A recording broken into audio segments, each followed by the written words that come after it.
Tere hommikust! Tere kõigile ja suur tänu, et olete täna meiega liitunud. Mina olen Jane Roosimaa, Eurofins Eesti erivaldkonna juht ja mul on suur rõõm teid tervitada meie veebiseminaril Vesi luubi all. Tänase veebinari eesmärk on tuua fookusesse veeanalüüs, miks see on oluline, kuidas valdkond areneb ning millised on uued suunad, millega tööstus ja laborid peavad arvestama. Meil on täna esinemas suurepäevased spetsialistid, meie kolleegid Eurofins Soomest ning usun, et igal ühel on midagi väärtuslikku siin täna kaasa võtta. Aga enne kui alustame, mõned praktilised märkused, et tänane seminar meil kestab tund aega, ehk siis kell 10 me lõpetame. Küsimusi saab esitada webinari ajal jooksvalt, kui neid peaks tekkima, ja palume need siis esitada chat-aknasse ja vastame nendele siis võimalusel webinari lõpus. Webinar salvestame ja seda saab ka järelkuulata pärast meie kodulehel. Ja võite esitada küsimusi nii eesti kui inglise keeles, et vajadusel me saame need siis jooksvalt tõlkida. Ja meie webinari modereerib täna Jaana Põder, kes on meie kliendisuhete juht. Tänud talle. Ja enne kui annangi sõna meie Soome kolleegidele, jagan teile lühidalt, mis on Eurofins Scientific, millega me tegeleme ning millist rolli mängib Eurofins grupp maailmas.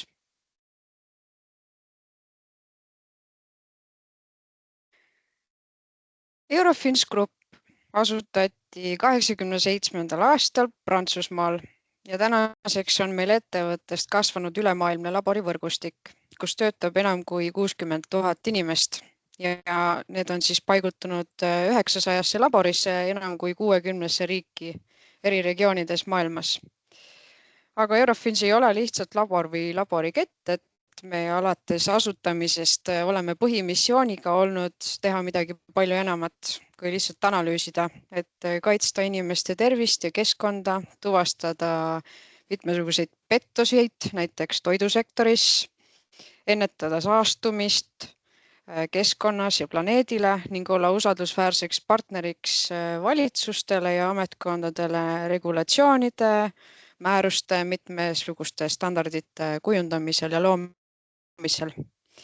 Ja paljud Eurofinsi analüüsiteenused on koondatud rahvusvahelistesse kompetentsikeskustesse. See tähendab, et meil on ligipääs laiale teadlaste võrgustikule ja spetsialistidele. Ehk siis inimesed, kes on tegelikult selle valdkonna tipud. Ja tänu sellele suudabki Eurofins reageerida kiiresti ka globaalsete kriiside korral ja toetada teaduspõhise otsustamise kaudu ka paremat tulevikku maailmale.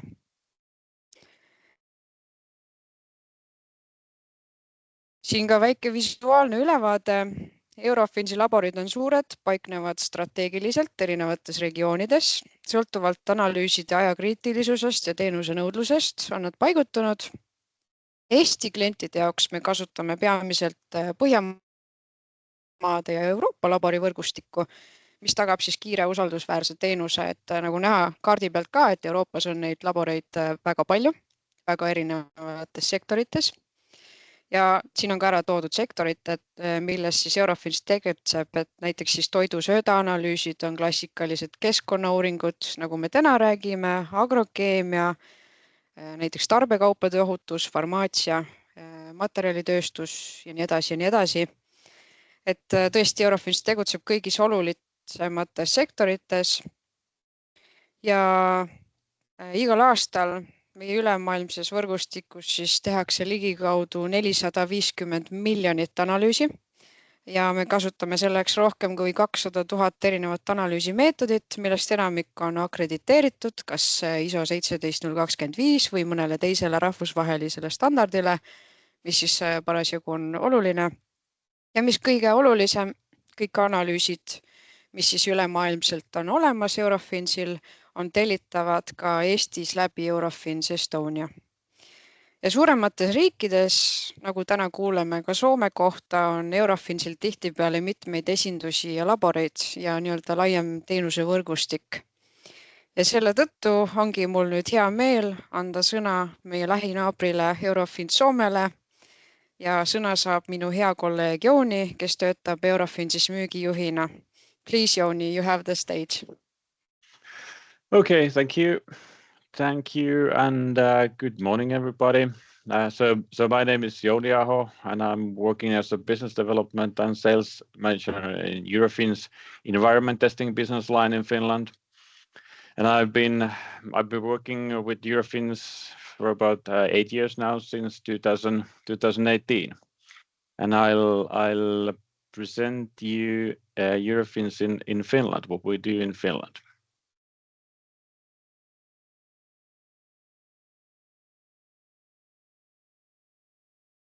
So we have 5 different business lines in Finland, and we are now presenting the environment testing business line, where we do, according to the name, environment testing and different industry testing.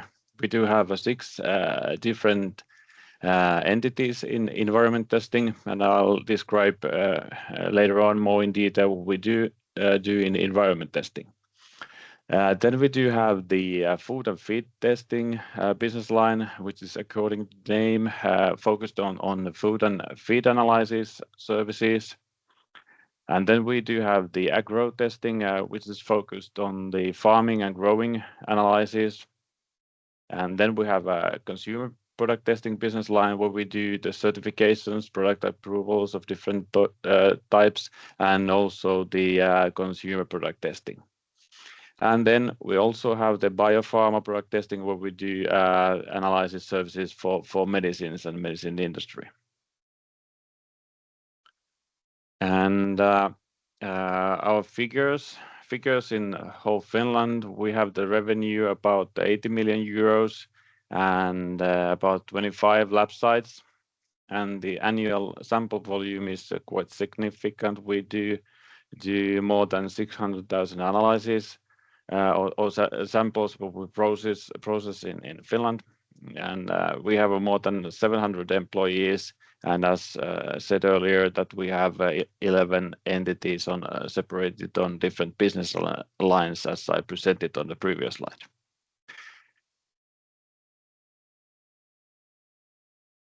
And then we can go a bit deeper on the services and what we do and locations of the environment business line in Finland. So for the figures of the environment and industry business line, this business line is established in 2017 when Eurofins expanded the environmental analysis widely in Finland. And today we have a revenue of about 40 million euros, and we are working on 16 lab sites. And the annual sample volume is a bit more than 300,000 samples. So about half of the samples in what we process in Finland in total is environmental samples. And we do have more than 400 employees and 6 entities, as I presented earlier. And we have covered all Finland, from very northern part of Finland to the very southern part of Finland. And the locations are separated on different businesses what we do in Finland. So we are serving the industry customers on specific on-site laboratories on those mentioned sites, and we do have multiple environmental labs and also labs for mines and exploration analysis mainly focused on the northern part of Finland. And then we are having the construction analysis locations located various places in Finland. But then if we just look a bit more in detail of our overview of our service portfolio. So we are having the very wide range of different environmental and water testing possibilities. So we are doing more or less all kind of environmental and water analysis in our laboratories. And we are doing biological studies, including fishery studies and nature studies and all the fauna studies in the field. So a variety of biological studies and biological expertise work. And then we are doing field sampling for whole Finland. All the Finland from north to south is covered for our field samples. We have the accredited field sampling organization, which is the biggest sampling organization in Finland. We are taking mostly water samples, but also soil samples or other solid samples are possible. Then we are doing the waste and residuals testing, very wide range of waste testing and recyclability testing. Then we do fuel testing for solid fuels. And then we are providing analytical services for industries, so meaning basically the on-site laboratories where we are analyzing the products and raw materials for different industries. And then we do the mineral testing for mining and exploration very widely. We have a lot of big mines in Finland and exploration companies where we are doing the mineral analysis. And then we do the emission measurements for industries. So we do the on-site measurements on stack emissions in whole Finland. And then we also do wide range of indoor air and all kinds of construction material testing in various locations in Finland for the construction companies and those businesses who are working on the construction field. So that's more or less the brief overview of what we do in Finland, but all in all, we have a wide selection of analysis and professional services in Finland what we provide.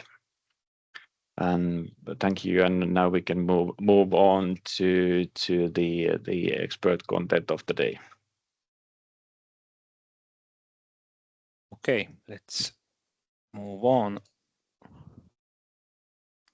Okay, good morning, first of all, to everyone, and tere tulemast to the webinar on my behalf as well. My name is Sami Saldiola. I'm the environmental specialist today, talking about a little bit about environmental analytics. Here's a little bit about my background. So I'm graduated from 2015 in the University of Jyväskylä.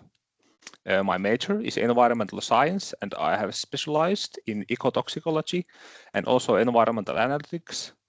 And from the professional point of view, I've mostly done work on the environmental analytics section, hence my title and everything. And I'm working as an analytical service manager at Eurofins Environment Testing Finland Oy Lahti. And I have 6+ years of work experience in environmental analytics. My history with Eurofins started in 2018, and from 2019 I've been in the same position I'm right now. And I have worked as analytical service manager, but I also do, I have my part as environmental specialist, meaning that there's works related to water quality, environmental monitoring, harmful substances, for example, what I'm talking about today, environmental reporting, and so on. And I started with mostly clean water analytics and specializing in those matters, but I mainly do now industrial clients and industrial projects. Let's carry on. Here's a little bit about the environmental laboratory analytics as a concept. So the research, the environmental analytics, it focuses on environmental metrics, water, soil, sediment, biological studies. My specialization is mostly relies on water and soil analytics, and these matrices are studied using research methods based on analytical chemistry. And well, when we study something, there is usually some background for the reason to study these things. So there is like when knowledge or research or the legislation develop, then it means that like we perhaps understand more about these things we're studying, and it gives us more reason to study them more deeply. And the demand for additional information is usually based on the harmful effects of substances on human health, especially, and the environment. And the basis for all of this, like why we analyze certain things from water, for example, or from the environment, is that there's very little like really harmful substances naturally in the nature, in the environment. And I'm talking about like some like complex substances. There's like few exceptions. For example, polyaromatic hydrocarbons, they are like naturally created in processes of burning, like in volcanoes or forest fires. But all in all, like we are mostly studying man-made chemicals. So it's chemicals or substances or compounds that are created through human processes. And then the persistence of certain substances and the resulting prevalence contribute to repeatability in research. This is a nice sentence, but to put it very simple, it means that like if we find something once, well, it's an observation.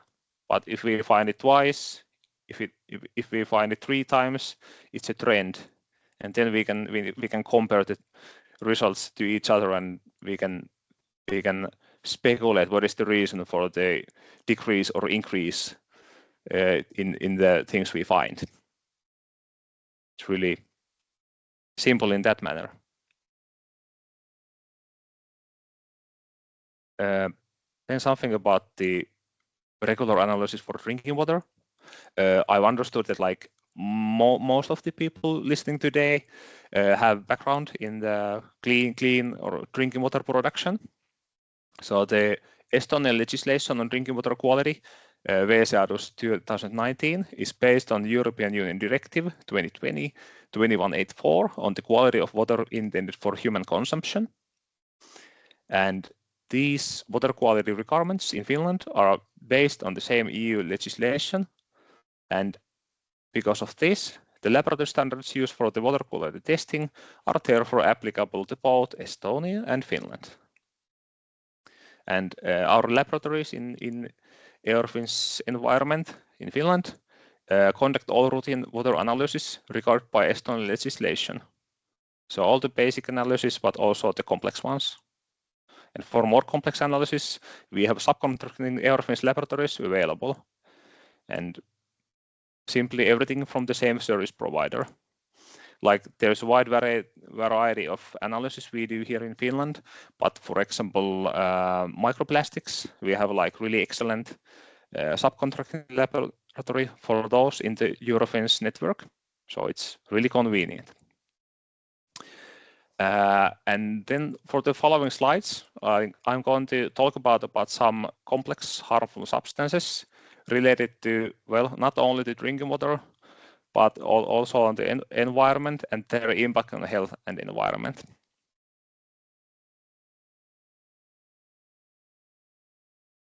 Okay, first we have pesticides.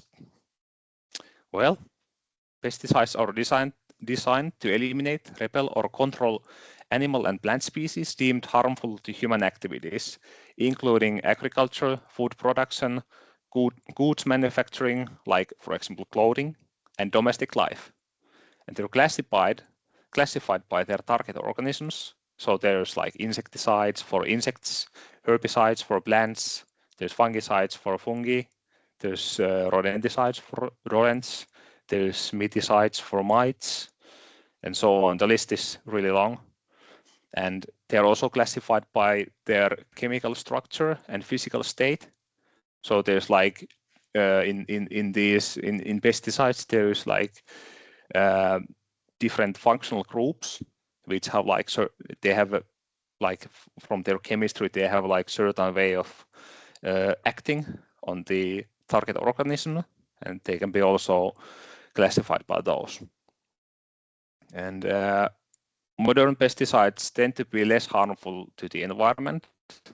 And this is like, of course, like in contrast to what it used to be. So in the past, there was like some really strong pesticides like organophosphates and organochlorides. They were widely used because they were really effective. But the problem with those came that no one understood the real impact on the environment, and it led to issues like uncontrolled spreading and bioaccumulation.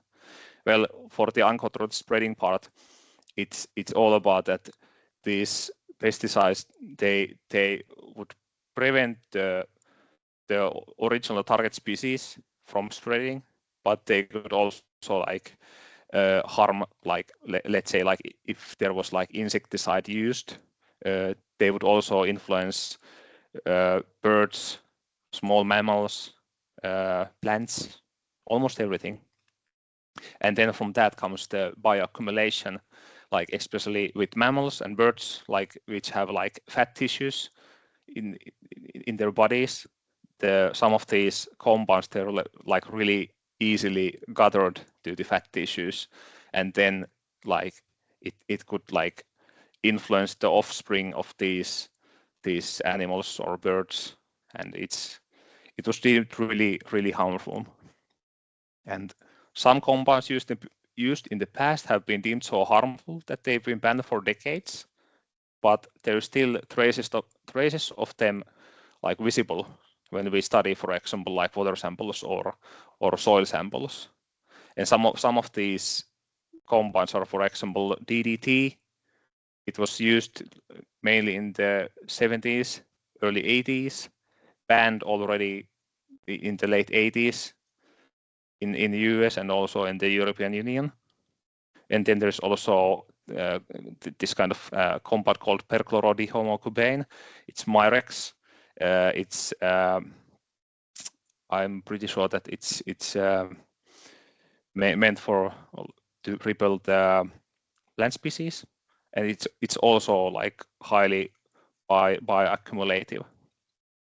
And there is what we call like dirty dozen compounds. There was held a Stockholm Convention, and in the Stockholm Convention, they decided that there's 12 like very harmful, very persistent, very easily accumulating compounds which need to be banned from all use.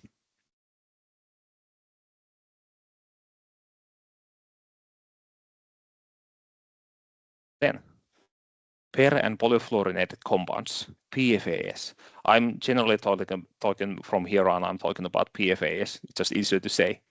But okay, what are they? Well, they're artificial substances containing a carbon-fluorine bond. If you know a little bit about chemistry, the carbon-fluorine bond is the strongest chemical bond. It's I think it's covalent bond, which like it's sharing 3 surface atoms, which means that it's really difficult to break.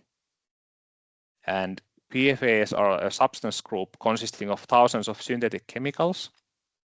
It depends on how you classify the compounds themselves, but it said that there is 5,000 to 10,000 different substances, and the list is increasing because this is kind of a substance that is really easily conjugated. It means that like these substances, they're like in long chemical chains, and these chemical chains, they get like longer really easily. And for the chemical nature, they're highly durable, persistent, and unfortunately also widely used. And for the persistence or high durability, for example, there's the half time for perfluorobutane sulfonic acid. It's 10,950 days. By quick calculation, that's 30 years. So it's almost not like degrading at all.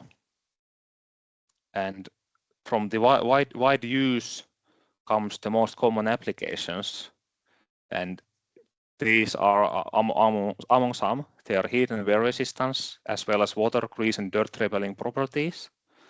For example, Teflon surface on the pans, textiles for the dirt and water repelling properties, surface coating, like when you have like let's say like you have some sort of food box.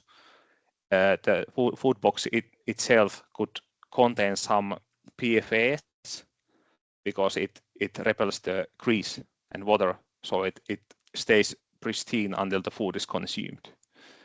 Okay.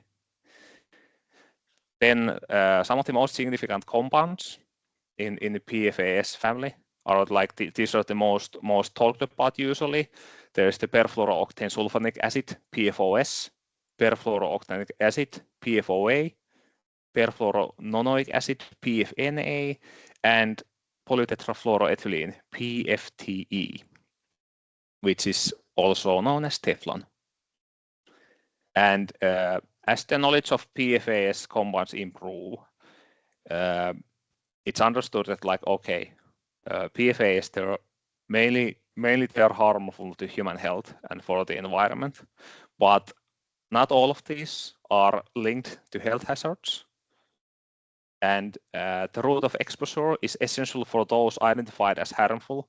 So, for example, like if we would drink water, eat food that has been contaminated with PFAS, it's most likely more harmful than, for example, skin contact from these materials. And the research data suggests that continuous exposure can lead to long-term health effects, like I'm using the word biotransformation, but also bioaccumulation. PFAS compounds are water soluble. It means that they move really easily, and when they move into, for example, human bodies, it's hard to get them out. And it's been reported that there is like certain level of PFAS compounds we all have in our blood serum. They are probably not like health risking levels, but it's good to understand that like these compounds are already everywhere.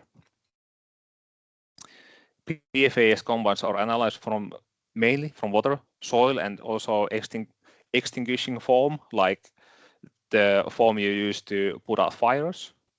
And they're usually analyzed in groups of 20 to 50 different compounds, depending on the legislation, like EPA. EPA, it's the European Protection Agency. They have like list of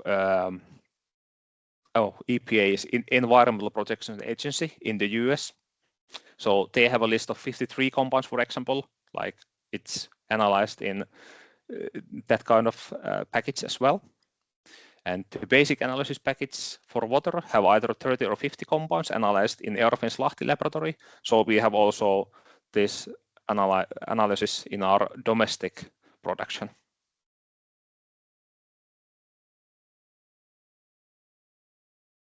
Then, micro and nanoplastics. What are they? Well, they are solid plastic particles consisting of polymers and mixtures of plastic additives. Small bits, mainly, like really tiny microplastics, then nanoplastics on the nanometer scale, really small. The original innovation with plastic aimed to create durable and cost-efficient products, and well, this was proven. Like especially in the, let's say, 50s, 60s, 70s, production of plastic items, it was huge. But the problem with that is that the actual life cycle, the product life cycle for plastic items, it turned out to be longer than expected. And with the longer life cycle comes the slow degradation of material, which is the secondary way for microplastics to be created. Well, the microplastics can be deliberately added to various products. Like this is what we call primary microplastics. For example, there can be like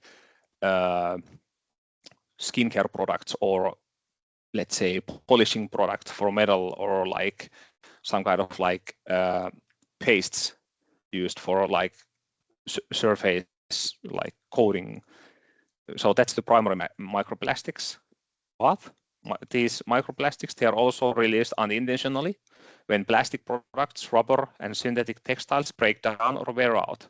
And this is what we call secondary microplastics. So for example, like if you have a phone cover and the phone cover surface looks a bit gritty and it's made of plastics, it probably means already that that phone cover has released some microplastics to the environment, to the whatever surface it has touched. The problem with microplastics is that they can be now found almost everywhere in the environment. They are present in land, water, even air, like as really, really fine dust. And they will eventually make their way into food and drinking water, which is the main reason they are studied as much as they are now. Micro and nanoplastics are poorly resistant to heat, mechanical stress, and solvents, meaning that analyzing them is not like completely straightforward. Like if we have like, for example, water sample, if we heat the water sample enough, it will one way or another influence the quality of plastic or microplastic in the sample, in the water. So it will be more difficult to measure.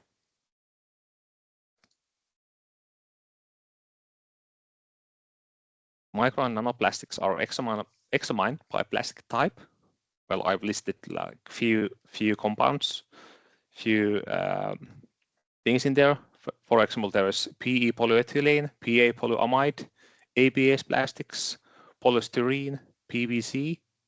And when we analyze these, we have like there can be like, for example, 10 different lines saying that like amount of this plastic type has been this much. They're studied either by total number of pieces in sample in different magnitudes. For example, for wastewater, we can use 10 micrometer like pieces in the size range of 10 micrometers to 5,000 micrometers, or then we can also use micrograms per liter, which is by mass. And this is mostly from water samples. And then within the microplastic category, I was also talking about nanoplastics earlier. Well, nanoplastics are quite the same as microplastics. They're just much smaller, meaning that like they're in nanogram, nanometer category, really tiny, really small. And due to their small size, nanoplastics can move freely, well, relatively freely past the blood-brain barrier in humans and also animals. So it means that they are like, they access human bodies really easily. And there's, I've listed a few things here, like nanoplastics, they can cause neurological symptoms, oxidative stress, DNA damage. List is actually like quite long. I just included few of them in there. And as the size is smaller, nanoplastics, they travel in food chain easier than microplastics. Like how could you ever be wary of anything that you can't even see? And then interesting thing is that the transition to favor other materials over plastics has already begun.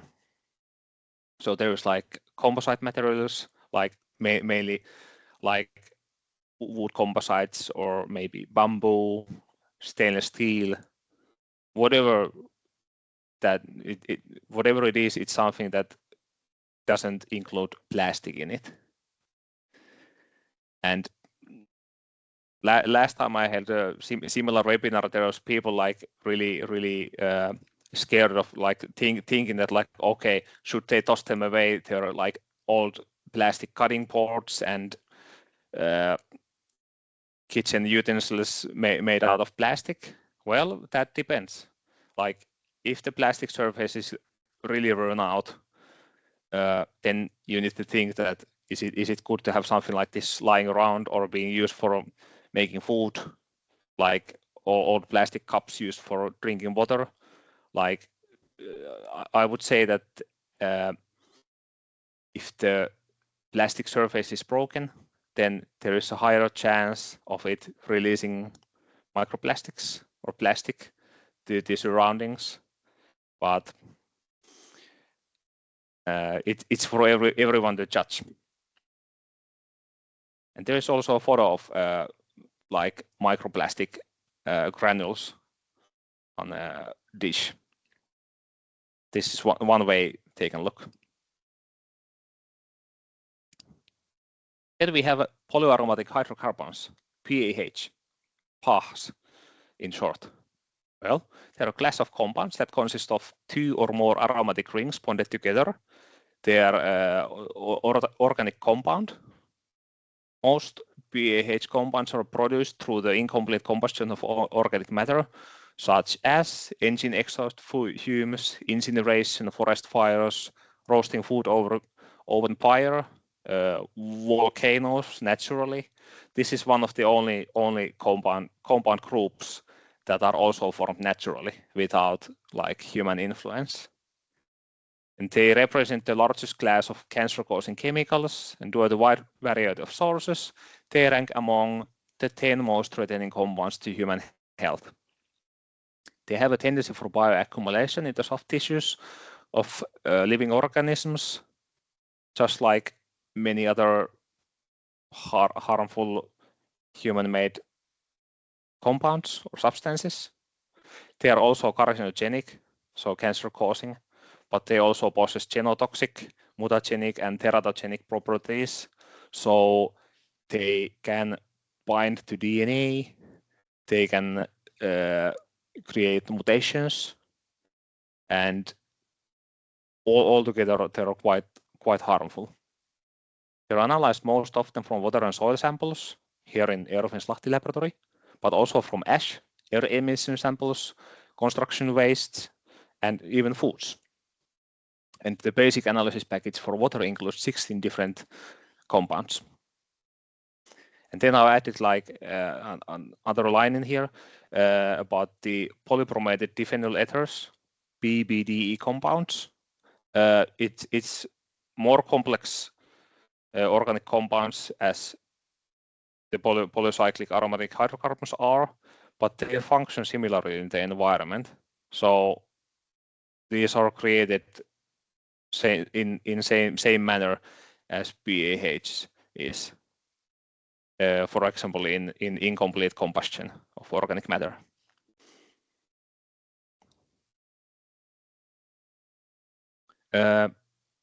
Then something about pharmaceuticals, drugs, hormones, narcotic substances.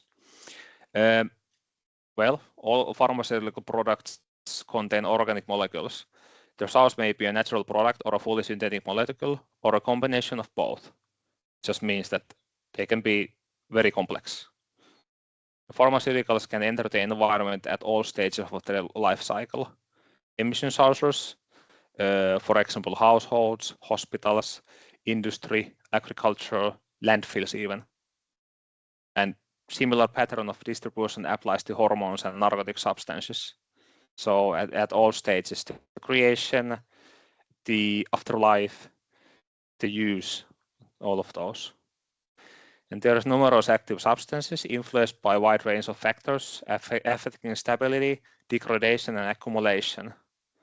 And it's known that pharmaceutical products, they can cause adverse effects, especially in water systems, like there is a risk of spreading and accumulation in aquatic organisms, such as fish and mollusks used for food consumption, but also water plants, sediments, everything.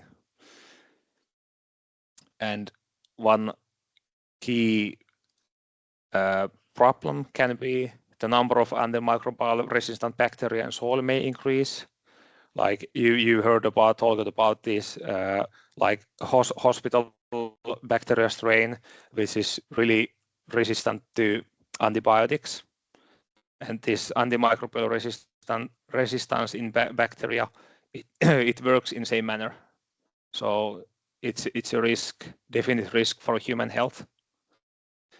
And the problem is that total stress on the environment is challenging to estimate. So we can take like one pharmaceutical product, for example, let's say ibuprofen, which is really common painkiller. Okay, we can estimate that like what kind of impact ibuprofen would have in the environment. But what about if there's like another drug like diclofenac or any other drug having like combined effect in the environment? So it's really difficult to estimate, but we know for certain that it's not good.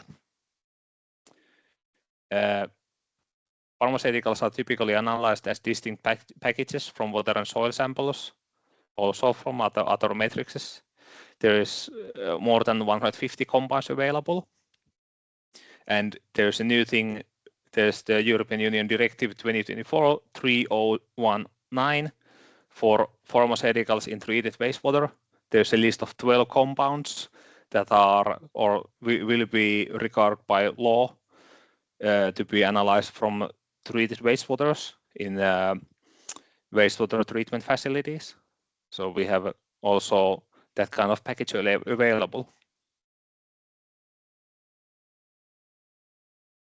Then I've listed a few interesting substances here. There is the chemical quality requirements for analysis of drinking water, European Union 2020/2184 legislation to be added to municipal research programs on national level in 2026. This applies at least to Finland, but I'm quite sure that this will also apply Estonian legislation in time. So there's bisphenol A, BPA. Well, this is used as a plastic softener, improving qualities of plastic. You've probably seen some products which say that like BPA free. This is all about it. Then there's haloacetic acids, HAA, but also chlorate and chloride. These are compounds that are created from the disinfection or chlorination of water meant for consumption. And these are easily created if there's a presence of, I think, nitrogen compounds like nitrate in the water. Then there's the microcrystalline LR. It's indicating the cyanobacterial presence in waters. Well, this of course applies that if you use surface water for water production.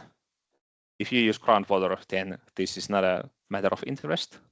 And then there is additionally from Vesi a few substances. There's 1,2-dichloroethane. It's also it's a complex organic molecule. It's quite harmful, and it should not be in any water bodies. You can't release this to environment, and it's all in all really harmful. Then there is BTX compounds, benzene, toluene, ethylbenzene, xylene, which are additives in gas or gasoline. And then there's the 3-halomethanes, which is similar to haloacetic acids and chlorate and chloride.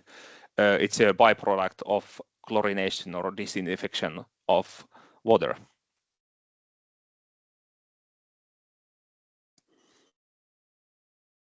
And then, lastly, but not least, the future outlook. What could be the next megatrends in environmental analysis?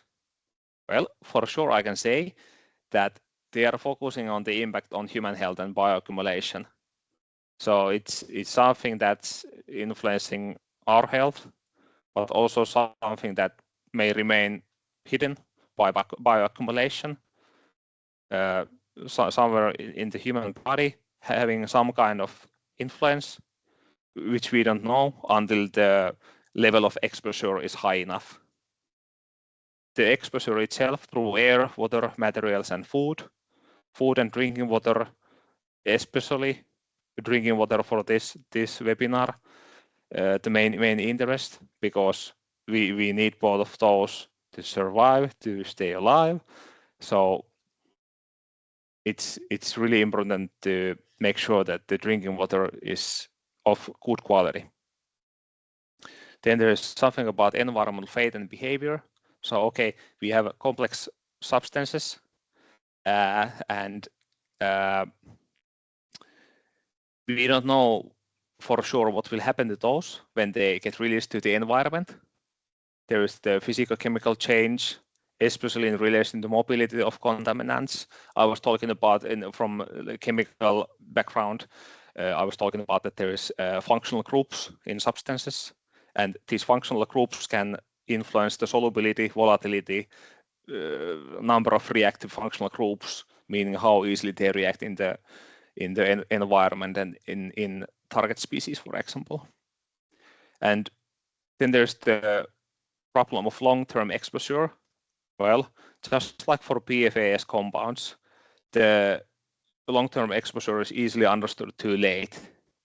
So like you see that in media, in news, there has been lately, let's say past 2 or 3 years, there has been a lot of talk about perfluorinated compounds. And now like we are understanding that, like, okay, these are present in the environment, also present in our blood already, but we don't know the net influence of these compounds yet. So it's important to know this as early on as possible, if possible. The industry is driving the need for more profound analysis methods in environmental analytics, include the manufacturing of sustainable goods, oil refining, plastic production, mining, and energy industry. Well, these are not the only ones. There is also like wood production, water production. Well, I would say the energy industry, that includes like all the like solar power and mining in that regard. And the list of substances divided by the route of exposure continues. So what we drink, what we eat, that's different for what kind of skin exposure can come from harmful substances. Yeah.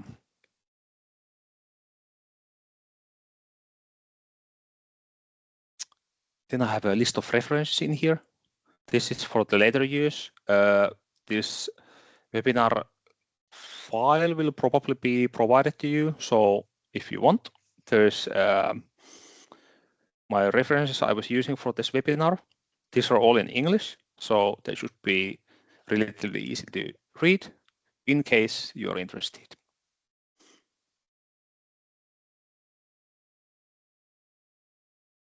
And that would be for my part. Thank you for your interest.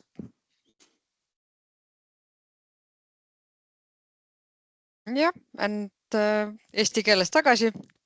Aitäh, Sami. Thank you, Sami. Me jätkame siis Eurofins Eesti lainel.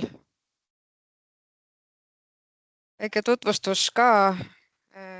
Enne mainisin, et Eurofins Eesti ainus üksus Eestis, Eurofins Scientific laborivõrgustiku ametlik esindaja Eesti turul ja ühtlasi peamine kontaktpunkt siis nüüd kõigi nende teiste Eurofinsi laborite suunal, mis siis vähegi huvi võiksid pakkuda teile ka Soome. Meie tiim koosneb erialast spetsialistidest, kellel on kõigil põhjalikud teadmised ja kogemus erinevates analüüsivaldkondades. Ja käesoleval slaidil ongi näha siis meie meeskonna fookusvaldkonnad jaotutud suuremas osas 3, et te teaksite, kelle poole vajadusel pöörduda, kui peaks mõni analüüsi huvi veel tekkima, lisaks veele. Ja just vee- ja keskkonnaanalüüsidega tegelevad meie meeskonnas siis Kiisi ja Nele. Ja tänavu Eurofins Eesti tähistab juba 10. tegutsemisaastat Eurofins nime all. Enne seda me kuulusime Ramboli laborivõrgustikku, aga 2014 aastast oleme siis olnud rahvusvahelisest Eurofins grupist. Ja selle aja jooksul oleme kasvanud usaldusväärseks partneriks rohkem kui 200 Eesti ettevõttele, kes hindavad täpsest kvaliteetsust ja professionaalsust analüüsiteenuses.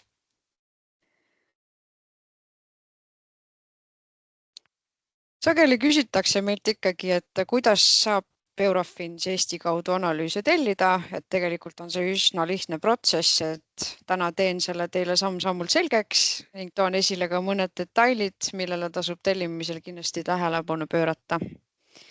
Esimene etapp on päringu tegemine.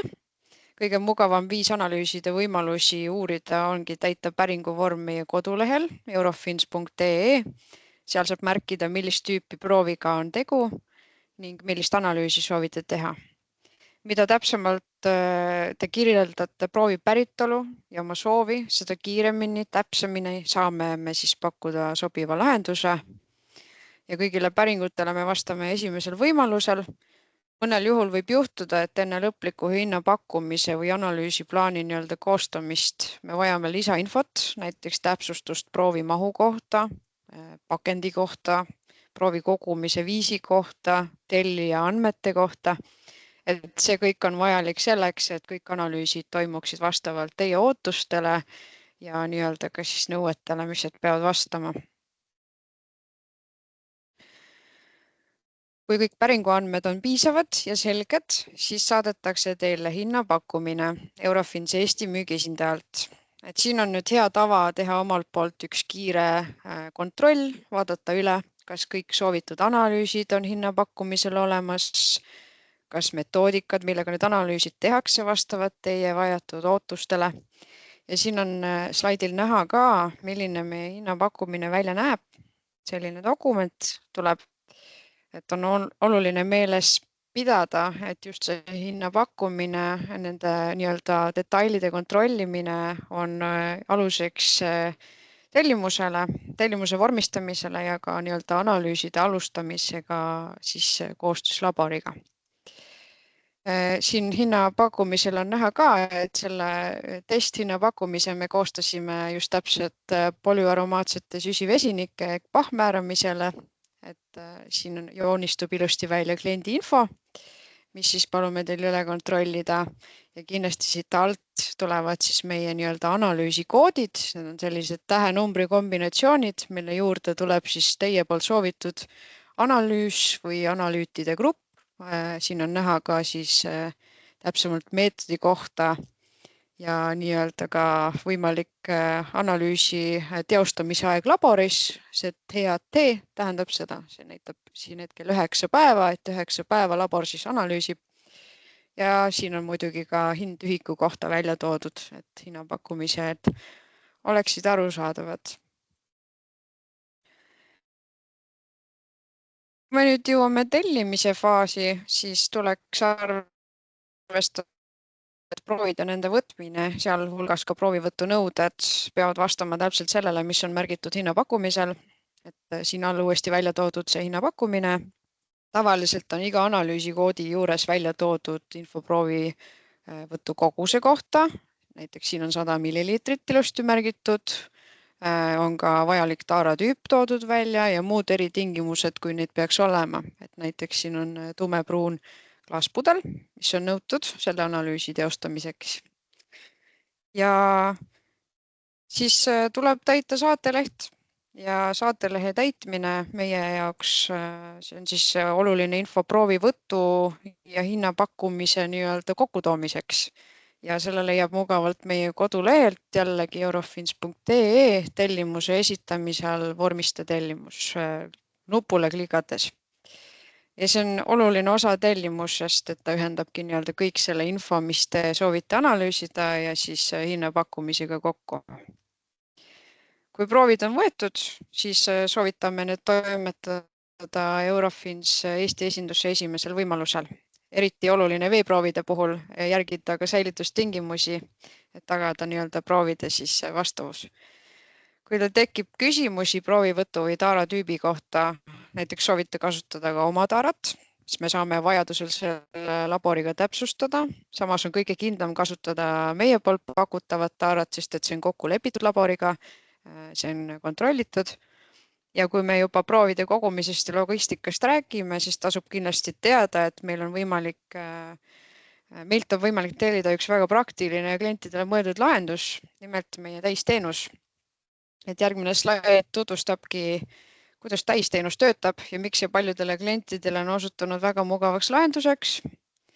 Et see on meie poolt pakutav mugav ja täielikult korraldatud proovide transporditeenus, mida me pakume üle Eesti proovide transportimiseks. Teenuse raames siis me saadame kliendi soovitud aadressile termoskastid koos labori poolt kinnitatud proovivõtu konteineritega vastavalt teie hinnapakkumisele ja tellimusele. Ja vajadusel ka lisame siis külma elemendid, tagada proovide säilitamine õigetel tingimustel. Kui proovid on kogutud, siis klient saab lihtsalt kutsuda meie logistikapartneri oma kastidele järgi. Ei ole vaja ise kuskile sõita, ei pea midagi juurde korraldama. Kogu logistika meie poolt organiseeritud ja kuulub nii-öelda teenuse hinna sisse. Täisteenus sobib nii ühekordseteks kui regulaarseteks tellimisteks. Aga tasub öelda, et mida rohkem proove korraga saadetakse, seda soodsam tuleb kogu teenuse maksumus kokku, kuna me arvestame seda nii-öelda ühe saadetise pealt. Et väga hea võimalus just nendele ettevõtetele, kellel puudub oma logistiline lahendus, paiknevad üle Eesti. Tallinnasse on raske tulla, et meie esindus on Tallinnas või kellel on vaja saata proove tihedalt ja näiteks kindlastel tingimustel. Aga nii, kui me proovid nüüd jõuavad Eesti esindusse Tallinnas, siis teeme nii-öelda meiega omalt poolt proovidele järelkontrolli, et olla kindel, et kõik vastab nõuetele. Et samamoodi, kas proovi on piisavalt, kas saateleht vastas sellele, mis on ka proovipudelitel kirjas. Ja kui proovid läbivad kontrolli, siis registreeritakse need meie laborinfosüsteemis, mis saadab automaatselt välja siis kliendi poolt märgitud e-mailile sellise teate nagu acknowledgement of receipt. See kiri, kus on siis võimalik saada kinnitust, et teie proovid on registreeritud, need olid nõuetele vastavad Eurofins süsteemis, mis analüüsid neile on külge pandud, nagu siit on näha need nii-öelda tähenumbri kombinatsioonid. Ja siin on nii-öelda teiepoolne proovitähistus ehk siis kliendipoolne info, saatelehelt nii-öelda Eurofins enda proovikood, mis siis meie omistame proovidele, et need oleksid üheselt mõistetavad. Ja siin on ka selline lisaväli nagu eeldatav tulemuste tähtaeg. Ehk siis meie poolt nii-öelda visuaalne ülevaade teile ka, millal võiksite tulemusi oodata. Ja sellega ongi teie proovid ametlikult Eurofinsi süsteemis ja meie meeskond saab nii-öelda töödega alustada vastavalt märgitud analüüsidele ja tähtaegadele. Ja see oli viimane samm meie poolse proovide vastuvõtu protsessis, mida tahtsin teiega täna jagada. Suured tänud kuulamast, aga nüüd liigumegi Veebinari viimase osa juurde, mis on siis küsimused ja vastused. Meil on paar minutit jäänud siin Veebinari lõpuni, et ma nägin, et siin chatis oli üks küsimus tulnud. See on inglise keeles. So we are going on to the questionnaire part, and I think this question is in English. So shall some of you perhaps take this? Yes, this depends on what. So the question is, do you analyze infectious disease viruses in drinking water? And we have, like in the Eurofins catalog, we have like few viruses available. There is, for example, adenovirus. I think there is also norovirus G1 and G2 at least available. Other ones, like these are like something I don't usually see on my desk that often, but there is perhaps rotavirus and then some kind of like virus quantitation available for water samples. So in short, yes, we do analyze these. Thank you, Sami. Kui on veel, siis meil oleks aega üheks küsimuseks veel, Aga kui ka küsimusi hetkel rohkem ei tule, siis te saate meile alati saata ka küsimusi siis ekraanil märgitud aadressile sales.estonia@ttn.eurofins.com ja saame ka nii-öelda Samile ja Joonile küsimused vajadusel edasi suunata. Ja jah, et ühesõnaga ja Veebinar, nagu ka mainisin, on pärast kättesaadav ka meie kodulehel, kui soovite järele kuulata. Aga kuna küsimusi ei tundu rohkem olevat, siis ma tahaks väga tänada kõiki osalejaid ja tahaks tänada ka kõiki esinejaid. Thank you, Sami. Thank you, Jooni. Thank you. Thank you. Ja me soovime teile kõigile ilusat ja produktiivset tööpäeva jätku. Kõik head. Hei.